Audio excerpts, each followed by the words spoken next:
public TV. Two girls who went to the police academy. They were hot. 98 pounds of police-trained dynamite. They were sexy, and they always got their man. They were Charlie's Angels. We could do anything from a karate chop to fly an airplane to cook a gourmet meal. We could do it all. The fact that we were women with power was different at that time. Hello.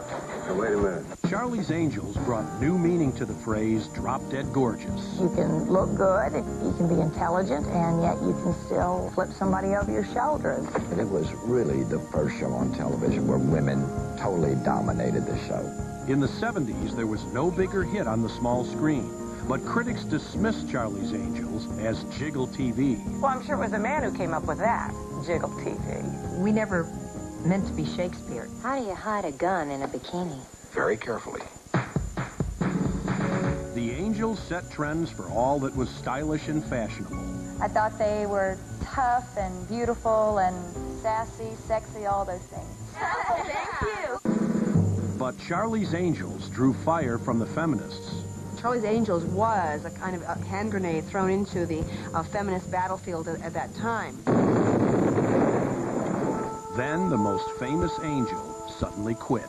Farrah was her own person. No one was going to tell her what to do. That was probably the worst thing I've ever been through. I don't think she's ever recovered from that. Capable and confident on screen, the girls were more vulnerable in their real-life roles. We all went through divorces on the show. You can't work that many hours without suffering emotionally. There was the problem with stalking. Jackie did have a stalker. Aaron wanted me to have a 24-hour bodyguard. On screen, they battled the bad guys. Off screen, they struggled with each other. I'm Tiffany Wells.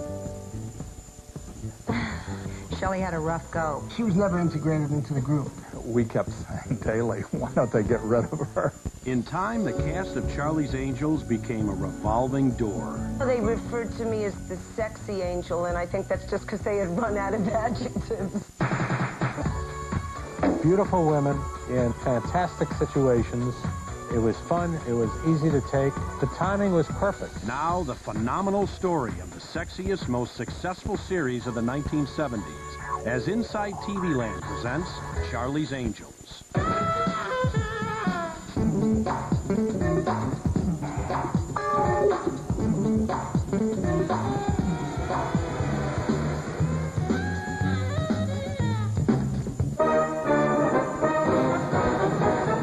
The year was 1976. America was celebrating 200 years of independence. On the 4th of July, fireworks lit the sky over Lady Liberty. 2 months later, 3 sexy and dynamic ladies exploded onto the American cultural scene, making their own Declaration of Independence with the premiere of Charlie's Angels. In the big picture of television history, it's one of the very first hour dramas that featured an ensemble of young women in lead roles in an action show. That's something that just hadn't been done before. Women in bikinis taking on the men. It was the beginning of girl power on television. Women can do anything men can do. It was a clear message. Women are here, they're on the rise, they're tough, they're not to be fooled with. So watch out. Now sit down and cool off. When Charlie's Angels premiered on ABC in September of '76, the role of women in television changed dramatically and irrevocably. These were 3 women who did not fall into the mythology that Hollywood men had created over the last 30 years. They did not fight with each other for men. They were not catty with each other over who was going to get the better job. They were working women, and they worked well together. Hi. Yes, they would put on bikinis quite a bit. So what? They also knew how to handle themselves. They might have had boyfriends, but they weren't dependent on men. I really consider it to be at the forefront of women's lib. These were independent thinking women who acted on their own, and they triumphed every week. I need a doctor! Women controlled their own destiny in that show. Exactly. Hello. Morning, Angels. Charlie's Angels made its revolutionary debut after a hard-fought campaign waged by television producers Aaron Spelling and Leonard Goldberg. Since 1972, Spelling Goldberg Productions had knocked out one hit show after another. But by 1975, they were looking to break new ground. I've always felt that women have never really gotten an honest chance in drama and television, especially action drama. Spelling had already tried putting a woman at the center of an action drama in 1965 with a detective series he produced called Honey West. Hello, Honey West. In a half hour? That's fine. Well, as Sherlock used to say, the game's afoot. Honey West was just something that I fell in love with, and with Anne Francis. But for a woman to be a detective and to be doing karate and knocking over a killer and everything, people just said, oh, this is so unrealistic. Honey West was ahead of her time, and the series lasted just one season. 10 years later, Spelling and Goldberg decided the time was right to revisit the idea of fashionable lady detectives. We dreamt up this idea about three beautiful girls named Allie, Catherine, I forget what the third one was called, which we called the Alley Cats. ABC's head of programming, Fred Silverman, recognized a promising premise. Three bright women fighting all the bad guys is a great idea. And it's something that hadn't been done very often. You know, with the exception of Policewoman with Angie Dickinson, I can't think of an action show where there were women leads. Unlike Policewoman, the three Alley Cats did not need a male sidekick to bail them out of trouble. Silverman didn't like the script, but he liked the idea. Three women in these parts would be enough to compensate for the rottenness of the script. Silverman gave the green light to shoot a pilot in 1975. I went into it knowing full well that this was not going to win a Peabody Award. As soon as we knew we were going to make a pilot film, we wanted to use Kate. 27-year-old Kate Jackson was the female lead on the Spelling-Leonard series The Rookies. She met with Spelling to discuss Alley Cats. Suppose you had three girls who worked together. They didn't know who they worked for because he called them on the speakerphone, and his name was, you know, like Harry. And they were Harry's, not Harry's girls, they were Harry's, and looked over this way, and there was an oil painting on the wall. There was a picture, believe it or not, of three angels. So they'd be detectives, and they'd be Harry's angels. Kate Jackson became the first angel, but she wouldn't be working for a guy named Harry.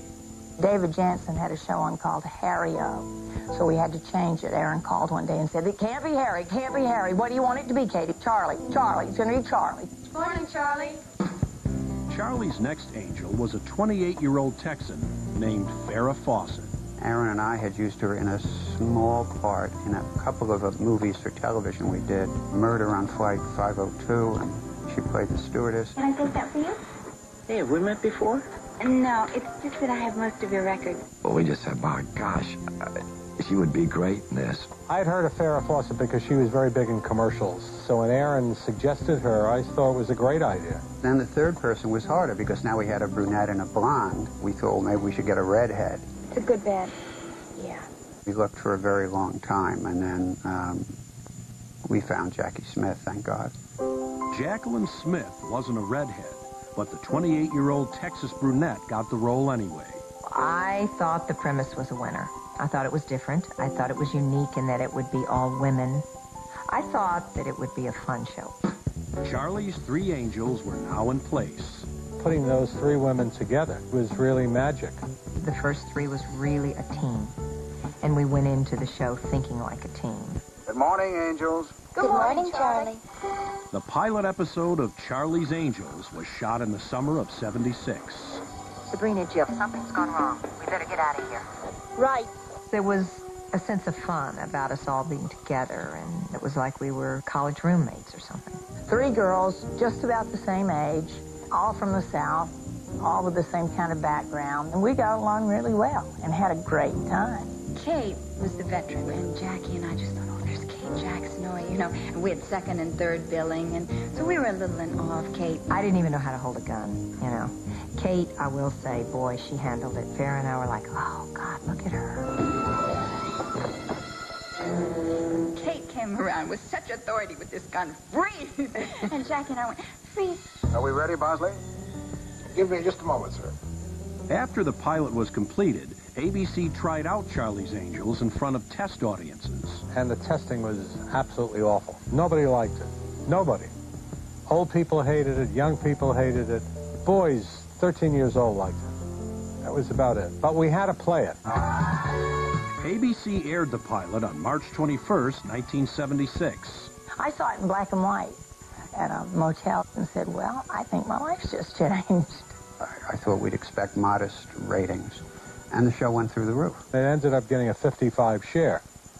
So the testing be damned. They thought there was something wrong with the Nielsen system, Oh, I'm afraid there's been some mistake. so they ran it 3 weeks later and it got a 44 share. Audience shares that large were normally generated only by big events like the Super Bowl, so ABC put the show in its fall lineup.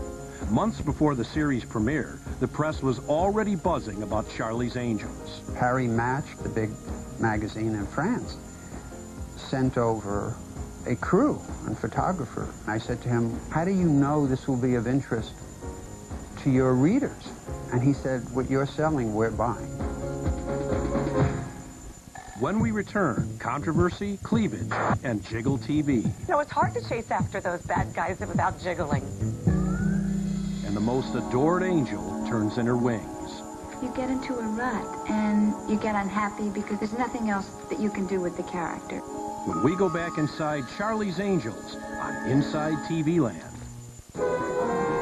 Before you see the Charlie's Angels movie, see the Charlie's Angels movie, the rarely seen movie of the week that launched one of the most important and memorable hairstyles ever. See the original Angels in the Angels' original adventure. Kate Jackson, Farrah Fawcett Majors, Jacqueline Smith, and Academy Award winner Tommy Lee Jones star in the TV movie event of the weekend. Catch the TV Land premiere right after Inside TV Land tonight at 9, only on TV Land. Look, Jerry, let us handle it our way. That's what you hired us for. How? The feminine touch. At 10 p.m. on Wednesday night, September 22nd, 1976, the much-anticipated premiere of Charlie's Angels hit the nation's airwaves. Just how did you hurt your back? The crushing weight of responsibility, Angel. But I think it'll just be a matter of some deft manipulation before I'll be standing as erect as ever. From the start, viewers were drawn to the three angels. Sabrina, played by Kate Jackson, Jacqueline Smith as Kelly, and Farrah Fawcett as Jill. And what denomination are you, little lady? 35, 24, 35, brother. After the show premiered, they made the cover of the TV Guide, and you could just look at the three angels together, and you knew there was something electrifying about them as a group. They were tough and beautiful and feminine and sassy, sexy, all those things. Right. The series was the season's hottest new hit. Almost overnight, Charlie's Angels became a phenomenon. It was all going by so fast, and there wasn't a moment to catch our breath. It was unbelievable. Prince Charles came to visit us on the set, amongst many others. It was pretty hard to believe. The show's portrayal of women in action broke new ground, but in the first episodes, a man was in control. I've already made arrangements for you three to go to prison. Prison? You've got to be kidding, Charlie. Charlie's voice would say, Angels, this is the problem. This is the bad guy. This is the good guy. Kate Jackson, you're to do such and such. And Farrah, you'll do such and such. And good luck, Angels. Go get them. And I objected to that. I said, you're making a fundamental mistake. Producer Barney Rosenzweig joined the production team and made a simple but critical change in the relationship between Charlie and his angels. The client told them their problem. At the risk of sounding paranoid, I'd say somebody was trying to gaslight me. They then came to Charlie's office, and they say, Charlie, this is what's going on. Jackie's going to do this, Farrah's going to do that, and Charlie would say, good thinking, Angels, go get them. Well, that's a fundamental difference. They're not just like hookers being hired to do something. They're involved, and they have a plan, which is their plan. What about the rest of us? Assisting the angels with their plan and providing comic relief each week was Bosley, played by David Doyle. Hello, Charlie. Hello, Bosley. We couldn't have done better for our Bosley than David Doyle. A very funny man with a great sense of humor on and off the set. I am Brother John. I thought when I first got into the show, I said, this poor guy is going to just sit there handing out exposition lines. The Phoenix Police Department There's your cover story. Thank you. But he had a wonderful sense of humor and a great, interesting, gravelly voice, and he had great timing. Is there something wrong with our connection, Bosley, or do I detect wheezing? Oh, no. That's just the usual morning rattle. Bosley was the show's funny man, but its mystery man was Charlie Townsend. Yes, indeed, Angel. Well done. The man who gave voice to Charlie was the well-known film and television star John Forsythe. Spelling called Forsythe in a late-night emergency. He said, we had a man doing the voice of Charlie, but he's not in any condition to do this because he's been drinking. That night, Forsythe began a 5-year run as the voice of Charlie. And for most of that run, Forsythe kept his distance from the rest of the cast. I thought that the best thing to do is just to stay clear of it and keep that aura of mystery. So I stayed away. We tried not to bump into each other on the lot. So I never met the girls until toward the end of the show. Of course, we had Bosley and John Forsythe's line over the telephone, but it was a show about 3 women. Suppose he didn't mean to kill us. Right, he's a male chauvinist who wants us out of the private eye business. Do you ever get serious when I'm being shot at? Never. One angel in particular soon became a main attraction. Farrah's famous bathing suit poster had been released in the spring of '76, and a new American sex symbol was born. So that poster, all of a sudden, just made her the biggest star in the world. Everybody had the Farrah poster. She was a larger-than-life character. By the end of the year, 8 million copies of Farrah's pinup were sold. Sometimes people will say, do you realize what is happening to you? Do you realize what you've become? Farrah's glorious mane of blonde hair captured the attention of women around the world, and her hairstyle, designed by stylist Alan Edwards, became a trademark. Doing the Farrah made me famous. I don't know where I'd been today if I didn't do the Farrah. They were lined up, and I'm not kidding, out the door, down the block to get a Farrah. I mean, everyone had the Farrah look. Everyone. It was amazing the influence the show had. It's funny, I would be standing with some people or sitting, and they would say, look at that girl. She's doing her hair just like you. It was a person, her hair, you know, and it really was amazing. Beyond hair, each angel brought their own unique sense of style and fashion to their character. Farrah and Jacqueline were much more into clothes than I was. A pair of bell-bottoms and a T-shirt, and I was happy. Jacqueline Smith was the only angel to wear a bikini the first year. Farrah Fawcett never wore a bikini, and Kate Jackson never wore a bathing suit for the series' entire run. In the beginning, Jacqueline Smith's character was supposed to be more tomboyish. I'd like to see Mrs. Lemire. Is she in? It didn't take long to figure out that Jacqueline was so feminine. It wasn't really her character. And always, Farrah was very high fashion. Both Farrah and I loved pretty clothes. Now, Kate, on the other hand, wanted to wear a turtleneck and stand behind the bar so she wouldn't have to do a fitting. I had on my jeans or my shorts or my cutoffs or whatever I had on in a top. It was very comfortable to stand back there and only be seen from the waist up. The angels took it upon themselves to help out the wardrobe department. The Charlie's Angels shopping trips are legendary in Beverly Hills. I used to regret that they had Saturdays free and didn't have to work. Farrah walked into my office wearing tight jeans and these high boots, and she said, Leonard, what do you think of the boots? I said, they look very stylish. She said, good, I just bought a dozen pair. The trouble was to get them to give it back, which they didn't as a rule. And Aaron looked at some rather heavy expenses in that area. But Spelling had a firm grasp of what worked for the show and what didn't. Once I had a phone call from Aaron Spelling in the projection room. He was looking at dailies, and he called furious with me, and he said, why is Jacqueline Smith wearing a fur coat? He said, she's supposed to be a policewoman. Fur coats were out, but platform shoes were standard equipment. Because you can run in them.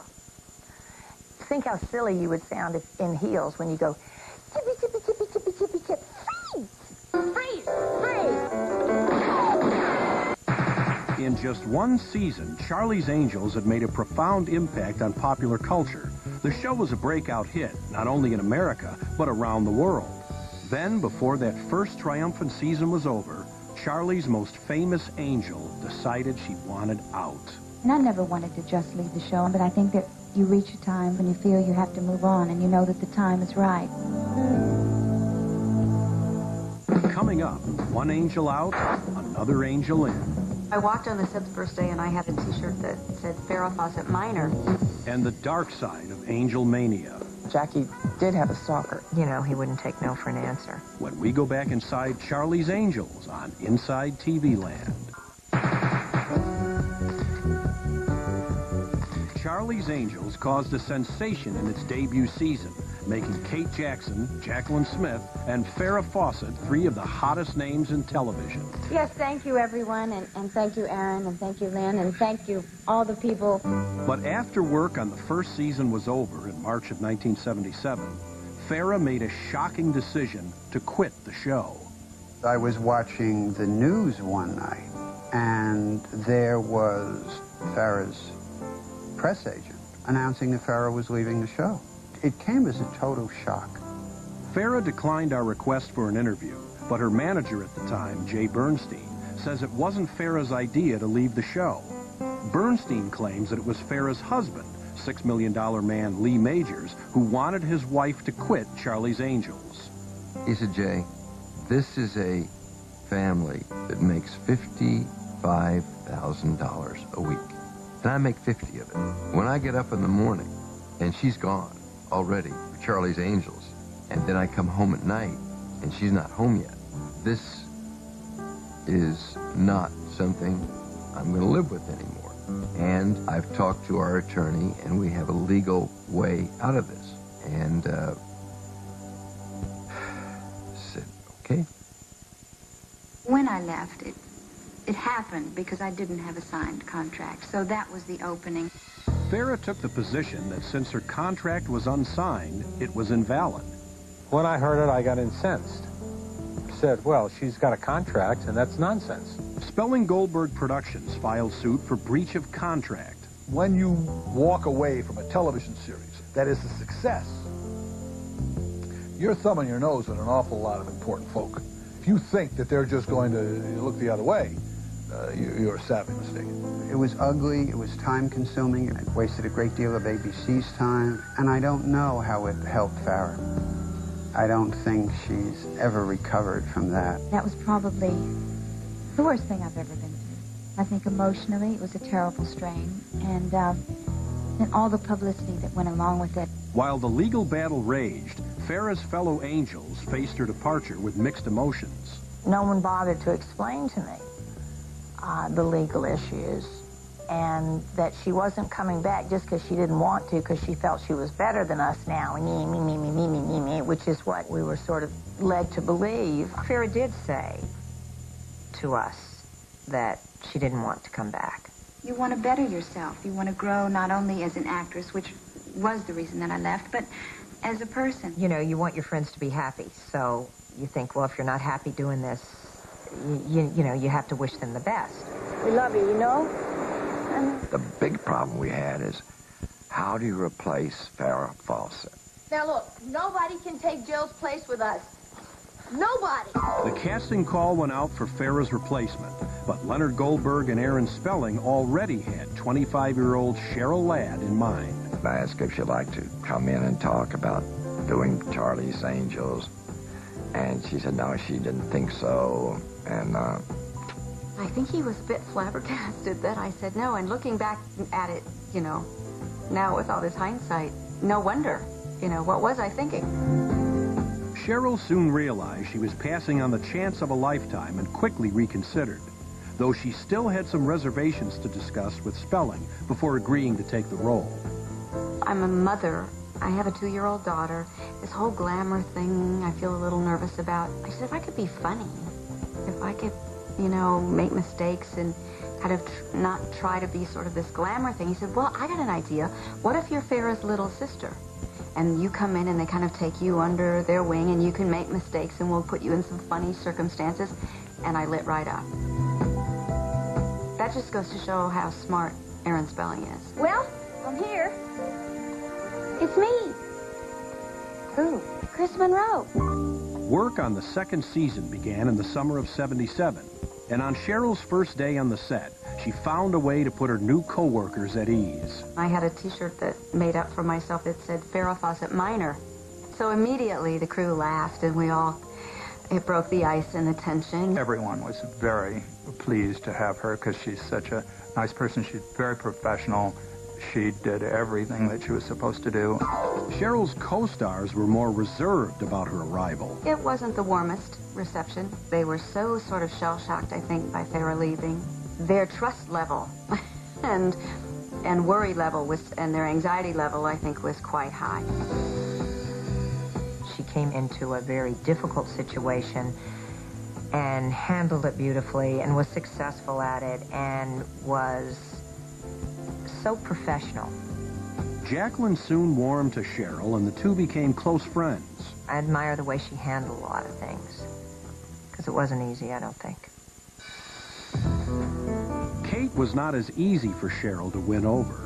I was a little intimidated by Kate, I must admit. I will say there was friction between the two of them. Kate tended to be a bully, and I think there was a little jealousy there, and she could be a little less than kind. We got the work done and everything, but it just never really warmed up into kind of the connected up feeling that I had with Jacqueline. Circus of Terror is Cheryl Ladd's first episode she filmed. They had filmed it in the hopes that Farrah was coming back because Farrah was in court. And every day they would send a limo to pick up Farrah, and every time the limo would come back without Farrah, they would shoot the episode with two different ways. One with Cheryl and one without Cheryl. If Farrah did come back, they could cut Farrah in later on. But Farrah wasn't coming back, and on June 11th, production of Charlie's Angels was temporarily halted. Aaron came down on the set and said, "We're shutting down." And I just sort of remember Kate hitting the roof. I think the dressing rooms were locked, and my purse was in the dressing room. And I said, "Oh, my purse, I've got to get my purse." She was upset, and I stood there, and I thought, well, you want your purse, don't you? And she said, yeah. And Kate takes her foot and puts it through the door. Just kicked the door and just blew the whole thing wide open. And we went in and got her purse, went on home. Charlie's Angels were soon back at work. On the legal front, the court ruled that Farrah's contract was binding. In a settlement, Farrah agreed to make guest appearances on Charlie's Angels 3 times a year for 3 years. When the second season debuted in the fall of '77, Charlie's Angels was back on top of the ratings. We did really well. I was very relieved. But as Cheryl settled into her new role, a new controversy was building. The most difficult moment I had within the show and the fashion was probably the whole bikini issue. Oh, it's beautiful. Certainly is. So I had a little meeting with Aaron, and I asked, please could I, if I'm going to be wearing a bikini, be on a boat, at a swimming pool, at the beach, somewhere where it is actually appropriate to have a bathing suit on. I am someone's mother, and this is starting to feel humiliating and uncomfortable for me. Cheryl and producer Aaron Spelling agreed to ground rules for wearing a bikini, but the sight of 3 gorgeous angels, sometimes scantily clad, had its detractors. Critics coined a phrase to describe the show: Jiggle TV. Coffee break. Excuse me. I hate the term jiggle TV. When a man is in a tight bathing suit, do they say anything about jiggle trunks or anything? Thanks for that. The term jiggle TV says that in point of fact, people were tuning in just to watch women's bodies bumping up and down, and that, in fact, the 3 very talented women that we were seeing on screen were nothing but the sum of their body parts. Charlie's Angels also drew fire from feminists and social conservatives. Charlie's Angels, dressed in bikinis, tight T-shirts, and form-fitting blue jeans, will be still chasing crooks and conmen across television screens next season, but without the help of Sears. The Mississippi-based National Federation for Decency says Sears is the 3rd largest sponsor of sexually offensive television shows. People would say it's almost pornography. If you look at those shows, you say that was almost pornography. Please. Many feminists claim the show exploited women. I do think they missed the big picture, because he was a show when women were in the lead. It was a breakout time for women, and these 3 women accomplished that. All of the feminist nags in the world are never going to make that particular phenomenon go away. The more heat the show took from critics, the more viewers it attracted. But the show's millions of fans around the world were unaware of the personal price that Kate, Jacqueline, and Cheryl were paying for their fame. We had bodyguards, we had kidnap threats, we had everything. Jackie did have a stalker, and he managed to sneak onto the lot. Aaron wanted me to have a 24-hour bodyguard. At that time, I learned to be very aware of who was following me, and you know, it wasn't just one. I mean, I had one that certainly was sent to prison I don't know how many times because, you know, he wouldn't take no for an answer. I mean, there's all kinds of stories, whether it be, you know, you're married to him through mental telepathy. You know, Jesus said, I'm your husband, you're my wife, and we're going to be together forever. I had a guy come to my house and bang on the door, and police had to come for him, and it was a bad scene. It was really scary. It is pretty overwhelming to really think about the vulnerability of one or three individual women. The women they played on screen could handle any situation, but off-screen, Charlie's Angels found life's challenges harder to bear. We all went through divorces on the show. Not a pleasant time, and not a time to be working 18 hours a day. Despite its toll on the actresses' emotional lives, and despite the critics, the second season of Charlie's Angels was a resounding success. But there was more trouble and another angel exit ahead. Coming up, Kramer versus Kramer and Kate versus the producers. I wasn't allowed to do the role. I should have been allowed to do it. That was not a pleasant time. And later, the search for another angel gets underway. Aaron said, she's the Charlie girl. How can we pick anybody else? When we go back inside Charlie's Angels on Inside TV Land. Tonight, we face tribal council. I can't believe we have to vote one of us off. Well, I hope it's me so I can go home and get a decent meal for a change. Ew. What is this stuff? It's, rat.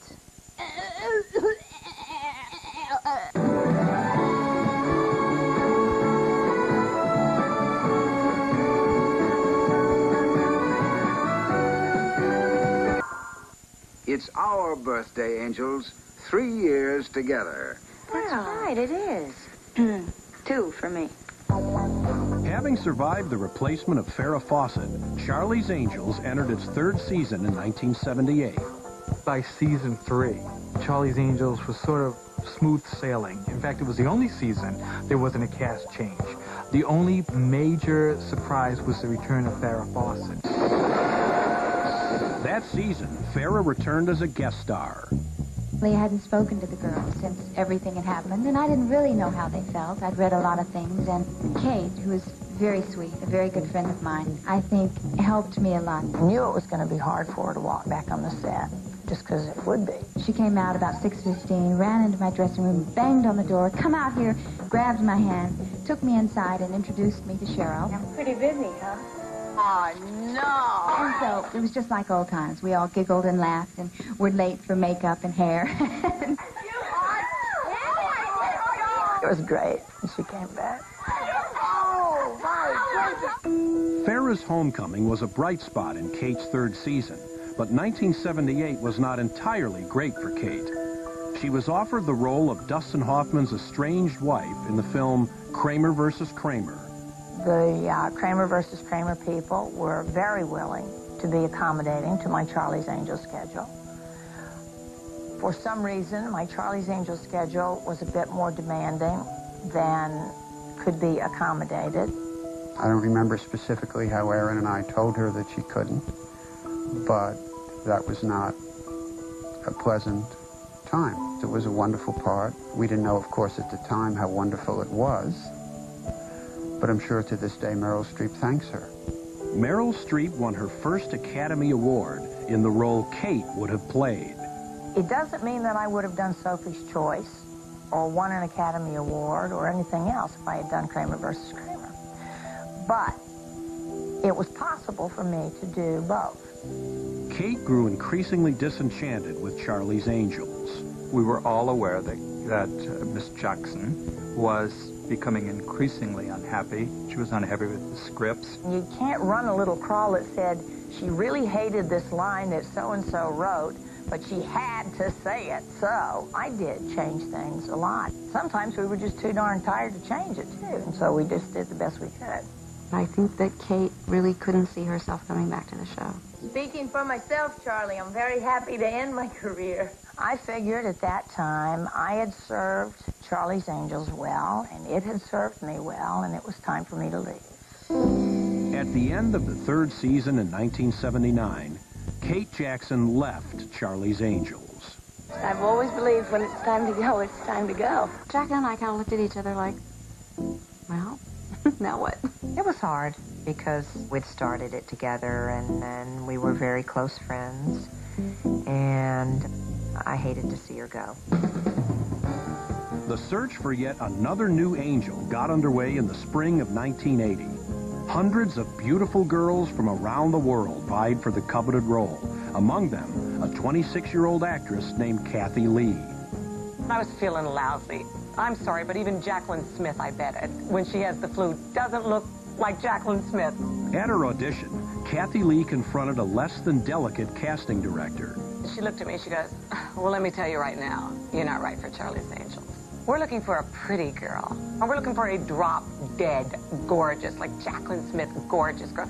The more she said, it was more like, kick me to the left, kick me to the bam, bam, you know. We screen tested a number of girls, but among the girls was Michelle Pfeiffer, who I liked, but I guess the network and other powers decided on Shelley, who's a lovely young woman. Shelley Hack was a top fashion model who had gained worldwide fame in print and TV ads as the Charlie Girl.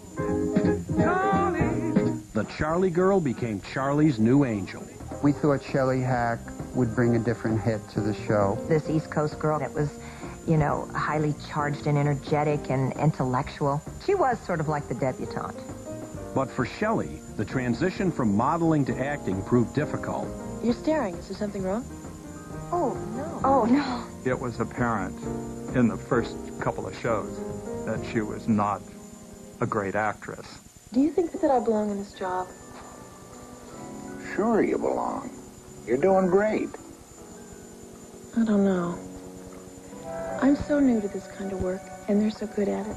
She was just a really hardworking, nice girl, thrown into a very difficult situation. She had a great fashion sense, and she knew how to wear clothes, but she wasn't the most cooperative or the most pleasant person for us to deal with. Actresses, designers, producers all see it differently. She was my friend. We worked together. I felt badly for her because she was never integrated into the group. We kept saying daily, why don't they get rid of her? He's not serious. The newest angel also found an unwelcome reception in the press.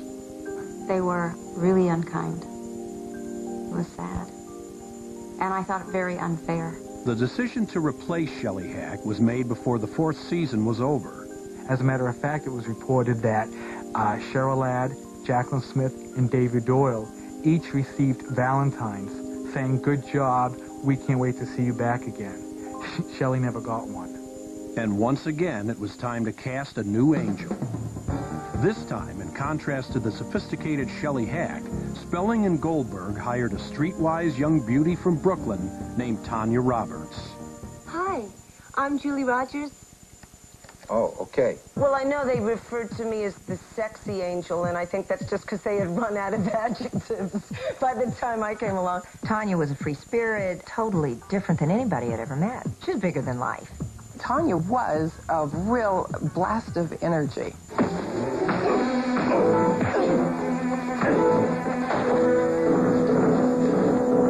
Julie. The first time, Jacqueline and I were doing a scene with her, and she took her robe off, and she's in this bikini. Jacqueline and I go, what a body.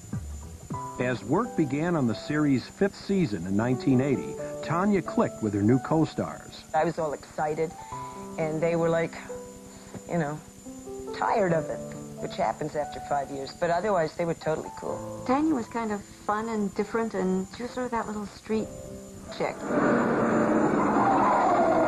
Though Tanya revitalized the show, ratings for the series' 5th season slipped dramatically, and in March of '81, Charlie's Angels was canceled. It was time, and we knew it was time. I remember Jacqueline screamed for joy. She was absolutely a pro till the end, but she wanted the show to be the last year, so she was very happy. And I think Cheryl was pretty happy, too. So I was the only one who was crying, but what can you do?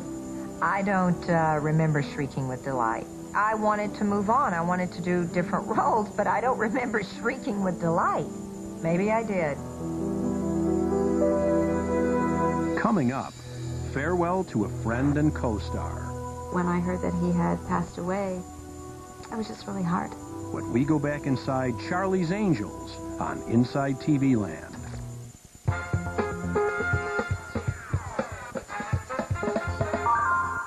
Be an angel for a week. What? Fly to L.A. with 2 friends and do everything the angels do. Everything? Almost. You'll learn to fly a fighter jet, ride a horse, stunt drive, and karate chop, all while looking fabulous because you'll have your own makeup artist and chauffeured limo. It's part of the job. Or play Charlie's Angels at home with this glamorous Angels t-shirt and TV Land's Crime Stopper CD set featuring the Charlie's Angels theme. Enter TV Land's Be an Angel for a week sweepstakes at tvland.com or send a postcard to this address. You're priceless, Angels.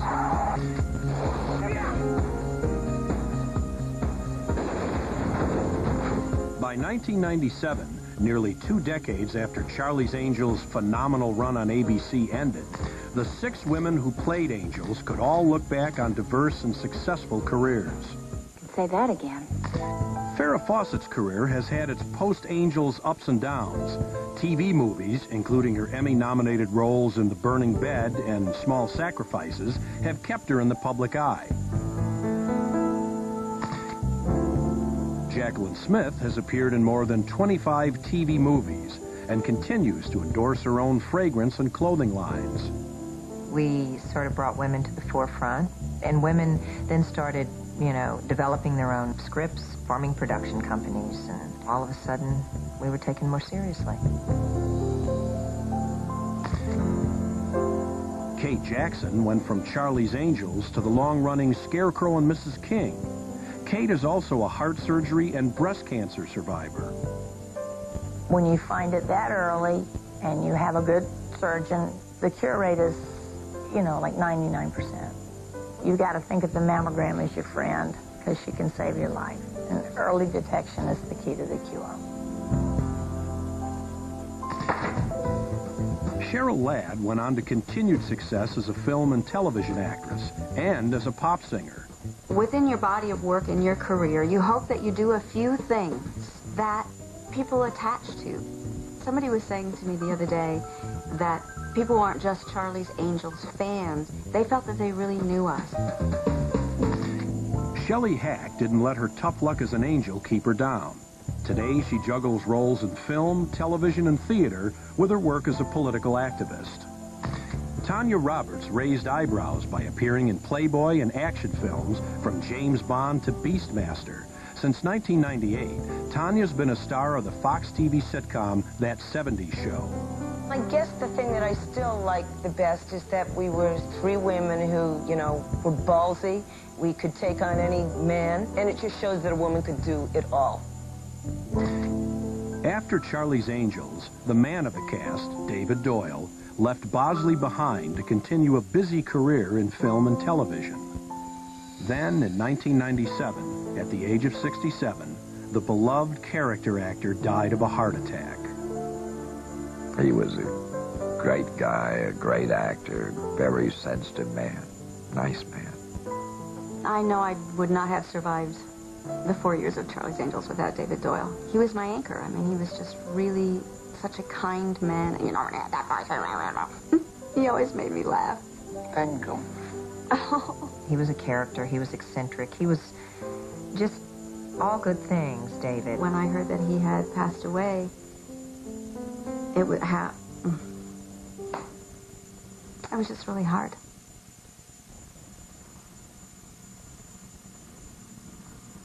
He was a really nice man. Nearly a quarter century after its debut, Charlie's Angels has maintained its hold on the imaginations of fans around the world. Released in the year 2000, a film from Columbia Pictures brings Charlie's Angels into the new millennium. Good morning, Angels. Good morning, Charlie. The film was executive produced by Leonard Goldberg and co-produced by Drew Barrymore, who joins Cameron Diaz and Lucy Liu as the 21st century's Charlie's Angels. The media attention and the public's attention is unbelievable. They all remember. I think it's become part of the fabric of American culture. Charlie's Angels came along at a point in time, when people were looking for escapism, and this show provided it. The beautiful women in fantastic situations. It was fun. It was easy to take. The timing was perfect. And Charlie's Angels will go down in history as one of the most successful shows ever done by women, and that means a lot to me. I think what stood out the most about us was the friendship of the girls, the team, the spirit of the girls. You know, maybe we wore pretty clothes, maybe we were in pretty locations, but that isn't what made the show go over. It was the chemistry of the girls. I'm proud that I could have been involved, that I came to my senses and said yes, and that I was a Charlie's Angel. It was quite an experience. People would say, it's so lightweight, it's so lightweight. I said, of course it's lightweight, it's so light. If you threw it up in the air, it would take a week to hit the ground, but that doesn't matter. That's not the point. It was, that wasn't what it was about. It was fun.